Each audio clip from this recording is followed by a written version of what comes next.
Այս աղջիկը գնում է Եգիպտոսի տոմս, all inclusive,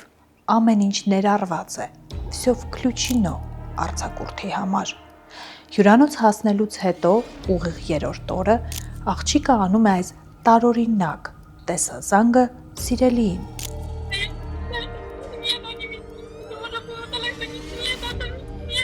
Կադրերից երևում է, որ աղջիկը վախեցած է, շփոթված։ Նրա կողքին ակնհայտ կա անծանոթ տղամարդ, որի ձայները լսվում են հեռախոսազանգի մեջ։ Սիրելիի հարցին, թե ինչու է աղջիկը վախեցած ու շփոթված, աղջիկը միայն ասում է. «Ես չեմ կարող ասել» եւ վերջում հասցնում է արտաբերել միայն «մ» տառը։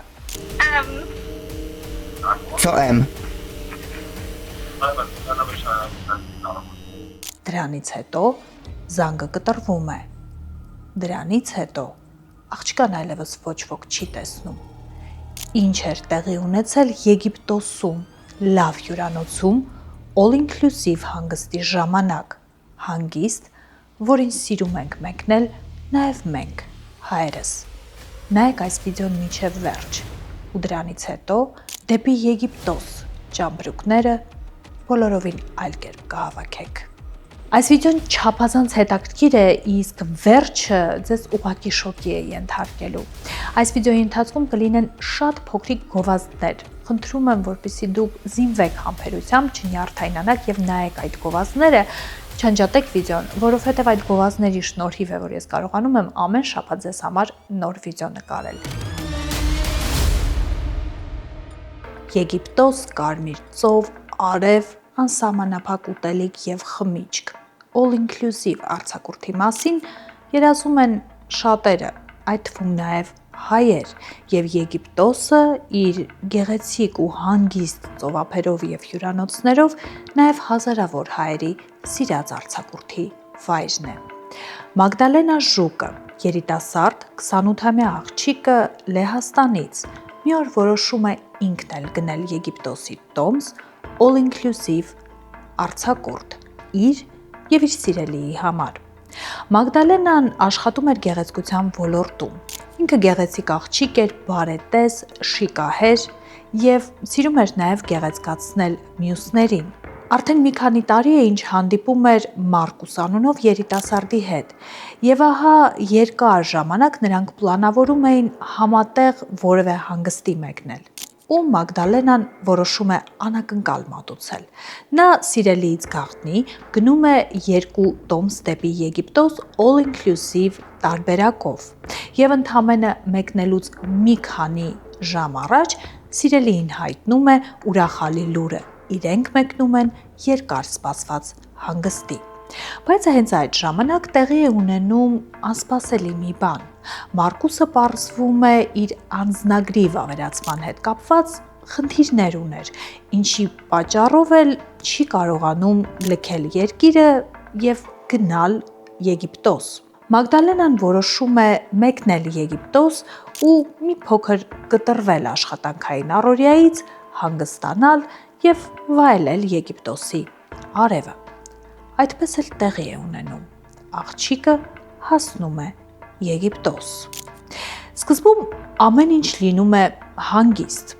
Երրորդ օրը սկսվում են տարօրինակությունները։ Մագդալենան սկսում է ուղարկել ընտանիքի անդամներին եւ սիրելիին տարօրինակ հաղորդագրություններ։ Հետևյալ բովանդակությամբ. որտեղ եք, չեմ կարողանում ձեզ գտնել, եկեք նստենք այս սեղանի շուրջ։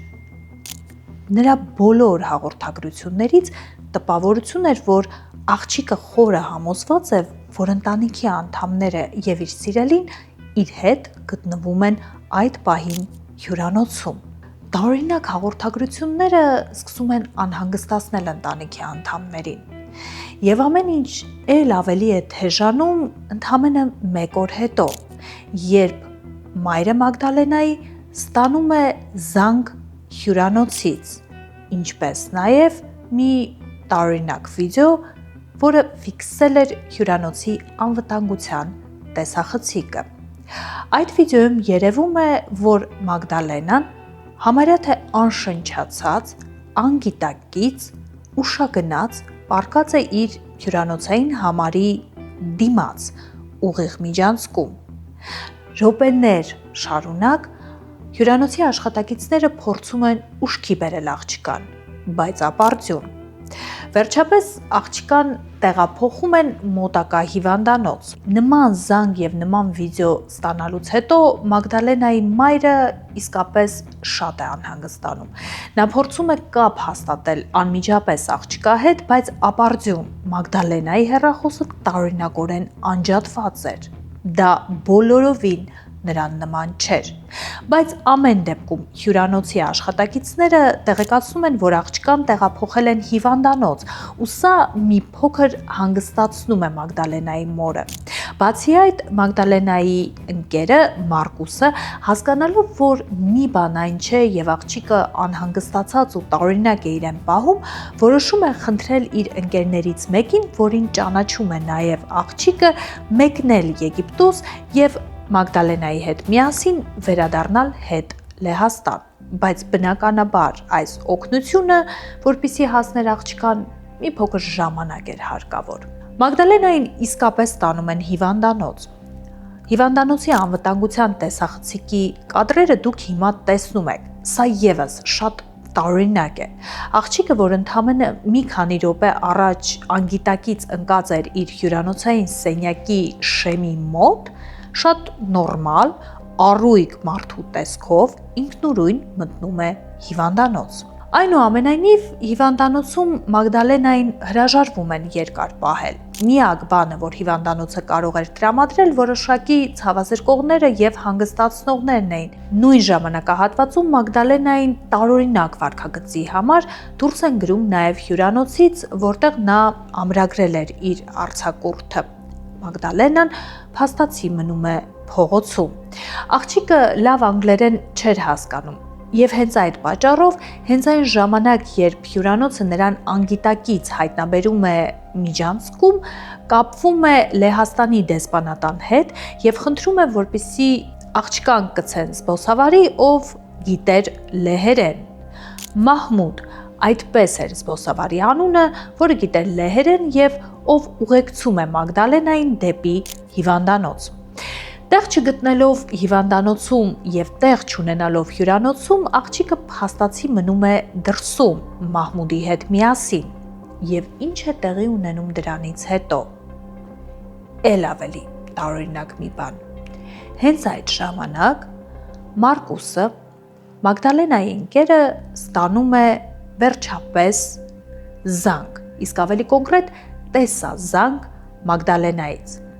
Չգիտեմ ինչ է անցնում Մարկուսի մտքով, բայց հենց այս կադրերը, որոնք դուք հիմա տեսնում եք, իրական տեսազանգի կադրերն են։ Մարկուսը հասկանալով, որ օրեր շարունակ Մագդալենայի հեռախոսը եղել է անջատված եւ տարօրինակությունները հաշվի առնելով, որոնք տեղի էին ունենում աղջկա հետ, որոշում է, որ ճիշտ կլինի տեսագրել տեսազանգը, ամեն դեպքում հետագայում ձեռքի տակ ունենալու համար։ Եվ հենց դրա շնորհիվ մենք այսօր ունենք Մագդալենայի նման վիդեոներ։ Աղջիկը տեսազանգի միջոցով կապվում է Մարկուսի հետ։ Նա ակնհայտ վախեցած է, շփոթված, անհանգիստ եւ կծկտուր արտահայտություններ է անում։ Ale co robią? Powiedz mi. Zabierzemy cię. Maciek już po ciebie leci, ale co oni robią? Աղջիկը միայն հստակորեն խնդրում է, որպեսզի Մարկուսը իրեն վերցնի Եգիպտոսից եւ տանի հետ տուն։ Հարցին, թե ինչ է կատարվում, ով է իրեն նեղացնում եւ ինչ են իր հետ անում, աղջիկը այդպես էլ հստակ պատասխաններ չի տալիս, բայց ես ուզում եմ, որ դուք ուշադրություն դարձնեք վիդեոյի վերջին հատվածին, այնտեղ, որտեղ Մարկուսը հստակ հարցնում է, թե այնուամենայնիվ ինչ է կատարվում եւ ով է կանգնած այս ամենի հետևում, աղջիկը միայն մի հնչյուն է արտաբերում. M տառը։ Będzie jutro po ciebie Maciek, tylko mi powiedz, co się stało. Co M? Իսկ հիմա հիշենք այն, ինչ ընդամենը մի քանի վայրկյան առաջ ես ձեզ ասել էի։ Աղջկան հյուրանոցից սկսած դեպի հիվանդանոց, իսկ հիվանդանոցից հետո արդեն ընդհուպ միջև տեսազանգը անելու պահը ուղեկցում էր մի մարդ, եւ դա զբոսավարն էր, ով գիտեր լեհերեն, եւ անունը գուշակեք Մահմուդ էր, այսինքն սկսվում էր M տառով։ Տեսազանգի վերջում Մարկուսը խնդրում է հեռախոսը փոխանցել զբոսավարին, Մահմուդին։ Մահմուդը մի քանի լղոզված բան է ասում։ Նա ասում է, որ աղջկան հրաժարվել են պահել հիվանդանոցում, որ նրա համար ազատ հյուրանոց չկա եւ հիմա պետք է ինչ-որ մի բան անել նրան տուն վերադարձնելու համար։ Մարկուսը զբոսավարին հայտնում է լուրը, որ իր ընկերը գալիս է Եգիպտոս, որպեսզի Մագդալենային հետ վերադարձնի տուն, պարզապես նրան ժամանակ է հարկավոր, եւ դրանից հետո զբոսավարը ասում է, որ այլևս չի կարող շարունակել զանգը ու արագ ուզում է անջատել տեսակապը։ Մարկուսը վերջում միայն հասցնում է խնդրել զբոսավարին զգուշացնել Մագդալենային միացնել իր բջջայինը, որպեսզի ինքը կարողանա կապ հաստատել նրա հետ։ Możesz poprosić Magdę, żeby włączyła telefon? Magda, włączy telefon, bo Markus zadzwoni się do ciebie. Włączy twój telefon prosto. Daj teraz kiedy przyjdzie. Եվ վերջ, այսպիսով տեսակապը կտրվում է։ Սա լինում է վերջին անգամը, երբ Մարկուսը կամ նրա ընտանիքի որևէ անդամ կարողանում են կապ ունենալ եւ խոսել Մագդալենայի հետ։ Այս տեսազանգից հետո աղջիկը ուղղակի բարի բուն իմաստով անհետանում է։ Օրեր շարունակ Մարկուսը բարեկամները ոչ մի լուր չեն ունենում աղջկանից։ Լավ, ինչ կարող էր տեղի ունենալ, աղջիկը մեկնել էր Եգիպտոս, վստահելի, լավ հյուրանոց, նրա կողքին լեհերեն իմացող զբոսավար էր, որին խորհուրդ էր տվել հյուրանոցը։ Ինչ կարող էր տեղի ունենալ օրը ցերեկով երիտասարդ աղջկա հետ, որը առողջ մեկնել էր Եգիպտոս եւ անցել էր ընդամենը 3 օր։ 3 օր հետո սկսվել էին նման տարօրինակություններ։ Ոչ ոք չէր կարողանում հարցի պատասխանը գտնել, բոլորը գլուխ էին կոտրում։ Եվ հետ այդ ժամանակ պայթում է իսկական մի ռումբ։ Մարկուսի ընկերը, որը մեկնում էր Եգիպտոս, որպեսզի Մագդալենային բերի հետ, հասնում է Եգիպտոս։ Նա իմանում է հյուրանոցից, որ ի վերջո զբոսավարին հաջողվել է աղջկան տեղավորել հիվանդանոցներից մեկում։ Ընկերը շտապում է դեպի այդ հիվանդանոցը ու հասնելուն պես իմանում է սարսափելի մի բան։ Նայեք ուշադիր այս կադրերին։ Տեսնում եք երիտասարդ աղջկան, Մագդալենային։ Նա փախչում է հիվանդանոցի համարից։ Նրան բռնում են եւ հետո արդեն կապ կպելով ոտքերից, ձեռքերից բռնած նորից հետ դեպի հիվանդանոցի սենյակ տանում է բուժանձնակազմը, բժիշկները։ Ինչ էր տեղի ունեցել։ Զբոսավարը ի վերջո կարողացել էր գտնել հիվանդանոց, որտեղ աղջկան գիշերակացով ընդունել էին, բայց մի քանի ժամ հիվանդանոցի սենյակում պառկած մնալուց հետո աղջիկը շատ անսպասելի վեր է թռչում տեղից եւ որոշում է փախուստի դիմել։ Բուժանձնակազմը ստիպված է լինում ֆիզիկական ուժ գործադրելով աղջկան պահել հիվանդանոցում, նրա անվտանգության մասին մտածելով։ Աղջկան հետ են բերում հիվանդասենյակ եւ հասկանալով, որ նա ոչ ստաբիլ հոգեկան վիճակում է գտնվում, նրան կապում են կտորներով, անկողնային պարագաներով, մահճակալից, որպեսզի նա չկարողանա վեր կանալ եւ իրեն վնաս տալ։ Կեսգիշերին աղջկա սենյակ է մտնում բուժքույրը։ Մագդալենան խնդրում է իրեն արձակել, որպեսզի ինքը կարողանա օգտվել զուգարանից։ Բուժքույրը արձակում է։ Աղջիկը զուգարան գնալու փոխարեն անսպասելի ու մեծ արագությամբ դուրս է թռչում հիվանդասենյակի պատուհանից եւ պարզապես դա լինում է նրա վերջին ու ճակատագրական թռիչքը։ Աղջիկը մահանում է եւ հենց այն ժամանակ, երբ նրանց ընկերը հասնում է հիվանդանոց, որպեսզի Մագդալենային տանի տուն, նա իմանում է չարաբաստիկ լուրը։ Աղջիկը ոչ միայն տարօրինակորեն խելացնոր վիճակում էր հայտնվել, այլ նաեւ սեփական կամքով ուղղակի հենց այնպես առանց պատճառի դուրս էր թռչել հիվանդասենյակի պատուհանից։ Ինչ էր կատարվում։ Ումից էր փախչում երիտասարդ աղջիկը, ումից էր այդքան վախեցած, ինչու է նա որոշում վերջ տալ սեփական կյանքին նման ճանապարհով։ Ինչ էր ասում պաշտոնական վարկածը, ինչ էին ասում եգիպտացիները։ Եգիպտական ոստիկանությունը բացառեց սեռական բռնության կամ արտաքին միջամտության տարբերակը, այսինքն եզրակացությունը մեկն էր՝ աղջիկը վերջը տվել սեփական կյանքին ինքնակամ։ Բայց այ երբ հերթը հասավ լեհ ոստիկաններին, դատախազներին եւ հետաքննիչներին ու լրագրողներին, պատմությունը բոլորովին այլ պատկեր ստացավ։ Լրագրողները Լեհաստանում կարողացան հասանելիություն ստանալ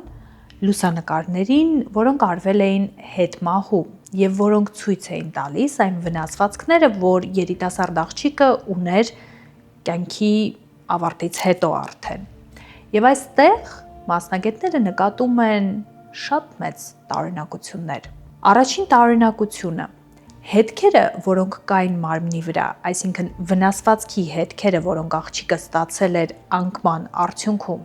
գերազանցապես կենտրոնացած էին մարմնի մի կողմում։ Այն մարդը, ով ինքնակամ իրեն նետում է պատուհանից, նման վնասվածքներ ըստ մասնագետների չէր կարող ունենալ։ Նրա վնասվածքները բաշխված կլինեին մարմնի տարբեր հատվածներում, ոչ թե կենտրոնացած կլինեին մեկ կողմի վրա։ Եվ հենց սրանից եզրակացություն արեցին մասնագետները, որ կա հավանականություն, որ թռիչքի պահին Մագդալենան արդեն մահացած է եղել, այսինքն կա հավանականություն, որ որևէ մեկը նախապես արդեն վերջ էր տվել աղջկա կյանքին, իսկ հետո արդեն բեմադրել էր նրա, այսպես ասած, ինքնուրույն կյանքից հեռանալու ներկայացումը։ Ու հենց դա է պատճառը, որ կողմնակի անձի կողմից նետվելու արդյունքում վնասվածքները կենտրոնացել էին աղջկա մարմնի մի հատվածում։ Երկրորդ տարօրինակությունը՝ հոգեկան ոչ ստաբիլ վիճակ ձեռք բերելը հաշված օրերի ընթացքում։ Մագդալենան ամբողջությամբ առողջ էր, նա չուներ մենթալ որևէ խնդիր, չուներ դեպրեսիա, չուներ որևէ առիթ կամ պատճառ, որը կարող էր խթան դառնալ, թրիգեր այսպես ասած դառնալ, որպեսզի նա սկսեր ոչ ստաբիլ մենթալ վարքագիծ ցուցաբերել։ Եվ ակնհայտորեն առողջ մարդը, որը կարող էր հաշված օրերի ընթացքում ծայրահեղ տարօրինակ դառնալ, կարող էր դա անել ընդամենը մեկ ճանապարհով, եթե լիներ արտաքին ազդեցություն։ Դրանից շատերը եզրակացրին, որ կա հավանականություն, որ Մագդալենային որոշակի արգելված նյութեր են գաղտնիորեն խառնել եւ դա արել են հենց հյուրանոցի տարածքում։ Եվ երրորդ տարօրինակությունը՝ շատերը նկատում են, որ այն մարդիկ, ովքեր ներգրավված են այս պատմության մեջ, չափազանց տարօրինակ են իրենց պահել։ Հյուրանոցի անձնակազմը, որը սկսում է, չգիտես ինչու, Մագդալենային հիվանդանոցից հիվանդանոց տեղափոխել, փոխանակ արագ կազմակերպի նրա հետ տուն վերադարձը։ Հիվանդանոցի բուժանձնակազմը, որը ամեն գնով փորձում է երիտասարդ աղջկան պահել, կապ կպել, փակել հիվանդանոցում, փոխանակ փորձի կապ հաստատել բարեկամների հետ եւ կազմակերպել նորից նրա տուն վերադարձը գոնե Լեհաստանի դեսպանատան միջոցով։ Եվ իհարկե զբոսավարը Մահմուդը, որը գրեթե ամբողջ ընթացքում տարօրինակորեն ուղեկցում էր աղջկան, նրան դռնից դուռ էր տեղափոխում եւ ամենակարևորը մասնակցելով տարօրինակ խոսակցությանը Մարկուսի հետ, խուսափում էր նրա հետ կոնտակտի դուրս գալ եւ փորձել կազմակերպել ամեն ինչ, որպեսզի աղջիկը անվտանգ հանդիպի ընդհանուր ընկերոջը եւ վերադառնա Լեհաստան։ Սա չափազանց տարօրինակ վարքագիծ է։ Իհարկե ոստիկանությունը հարցաքննում է զբոսավարին եւ իհարկե նա պաշտոնապես հայտարարվում է անմեղ, բայց այս տարօրինակ կերպարի մասնակցությունը հատկապես հաշվի առնելով այն, որ տեսակապը, որին նա ներկա է, շատ անսպասելի կտրվում է, լինում է վերջինը աղջկա կյանքում եւ ամենակարևորը աղջիկը Մարկուսի հարցին, թե ով է կանգնած այս ամենի հետևում, ասում է մտառը, ճիշտ այնպես ինչպես սկսվում է Մահմուդի անունը, չափազանց տարօրինակ էր թվում։ Իսկ հիմա կարևոր հարցը, լավ, ում էր պետք այս ամենը։ Երիտասարդ աղջիկ գնացել է Եգիպտոս հանգստանալու, ով պետք է գլուխ կոտրեր նրան այսպես վերացնելու համար, եթե այս ամենի արանքում կար որևէ երկրորդ մարդ։ Թեորիաները իսկապես շատ հետաքրքիր են։ Ում էր սա պետք։ Գլխավոր ու հիմնական թեորիան հետևյալն է, եւ սա իսկապես վախեցնող է։ Թեորիան այնպիսին է, որ իրականում Մագդալենան նման հոգեկան վիճակի հասել է որոշակի արգելված նյութերի ազդեցության պատճառով, բայց այդ նյութերը աղջիկը ըստ այս վարկածի ընդունել է ոչ թե ինքնակամ, այլ նրան խառնել են այս նյութերը որոշակի տարբերակներով գաղտնի հենց հյուրանոցի տարածքում։ Ինչն էր թաքնված դրա հետևում։ Ասում են այս վարկածի կողմնակիցները, որ շատ հավանական է, որ Եգիպտոսում հենց հյուրանոցի տարածքում կան մարդիկ, ովքեր այսպես ասած որսի են դուրս գալիս համապատասխան զոհերի հետևից։ Ինչ են նրանք անում։ Սրանք կարող են լինել տղամարդիկ, որոնք հետապնդում են կանանց հենց օդանավակայանից սկսած կամ հենց հյուրանոցում գրանցվելիս չեքինի ժամանակ կամ պարզապես ընթացքում։ Սովորաբար ըստ այս վարկածի կողմնակիցների նման մարդիկ լինում են հյուրանոցի տարածքում։ Նրանք մի քանի օր ֆիքսում են զոհին եւ սկսում են նրան հետևել։ Զոհը սովորաբար լինում է երիտասարդ աղջիկ, գեղեցկադեմ եւ որը արձակուրդի է եկած լինում միայնակ, որովհետեւ այդպես զոհին բռնելը շատ ավելի հեշտ է։ Մի քանի օր հետևելուց հետո եւ հասկանալով, որ նա մենակ է, հասկանալով նրա օրակարգը եւ հասկանալով պլանը, թե ինչպես կարող են նրան թակարդը գցել, սկսում են գործողությունները եւ հերթական բառում նստած լինելու պահին լողավազանի կողքին հերթական կոկտեյլը խմելու ժամանակ աննկատ աղջկա խմիչքի մեջ խառնվել են արգելված նյութեր։ Հետաքրքիր մի բան կա, կան արգելված նյութեր, պարզվում է ըստ այս թեորիայի կողմնակիցների, որոնք իսկապես ոչ մի համ, ոչ մի հոտ, ոչ մի գույն չունեն եւ հեշտությամբ լուծվում են խմիչքի մեջ։ Ու ես պարզեցի, որ հիմա նույնիսկ ստեղծում են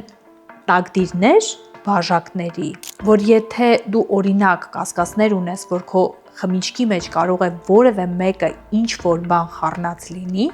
ապա մեկ կաթիլ կարող ես կաթեցնել այդ տակդիրի վրա եւ եթե այն փոխեց իր գույնը, դա նշանակում է, որ խմիչքի մեջ կա արգելված որևէ նյութ։ Ու նույնիսկ հիմա ասում են, որ արտադրում են հատուկ եղունգի լաքեր, որոնք փոխում են իրենց գույնը, հենց որ մատով խառնում եք խմիչքը եւ այդ արգելված նյութը դիպչում է եղունգի այդ լաքին։ Չգիտեմ որքանով է սա ճիշտ, եթե ճիշտ է, ապա շատ օգտակար բան է իհարկե։ Մի խոսքով, ըստ այս վարկածի կողմնակիցների, հենց այդ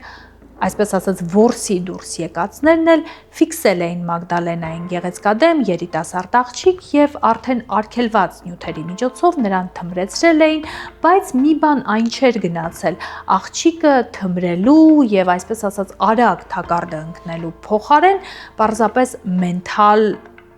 խնդիր էր ունեցել եւ ուղղակի դուրս էր եկել վերահսկողությունից։ Ինչի համար են այդ մարդիկ անում դա։ Հիմնականում երկու նպատակով իհարկե, սեռական բռնություն իրականացնելու նպատակով եւ բնականաբար մարդկային տրաֆիկինգի ենթարկելու, այսինքն մարդկանց առևտրով զբաղվելու նպատակով։ Ավելին, այս թեորիայի կողմնակիցները որպես մեղավորներ տեսնում էին ոչ միայն հավանական մեղավորներ, տեսնում էին ոչ միայն զբոսավարի կերպարը, այլ հիմա դուք կլինեք շոկի մեջ, նույնիսկ Մագդալենային կեր Մարկուսի կերպարը ու բացատրում էին դա նրանով, որ առաջինը Մարկուսը տարօրինակորեն հրաժարվում է մեկնել Եգիպտոս ընդհանրապես մի քանի ժամ առաջ, նա տարօրինակորեն դանդաղ է գործում, հստակ հասկանալով, որ աղջիկը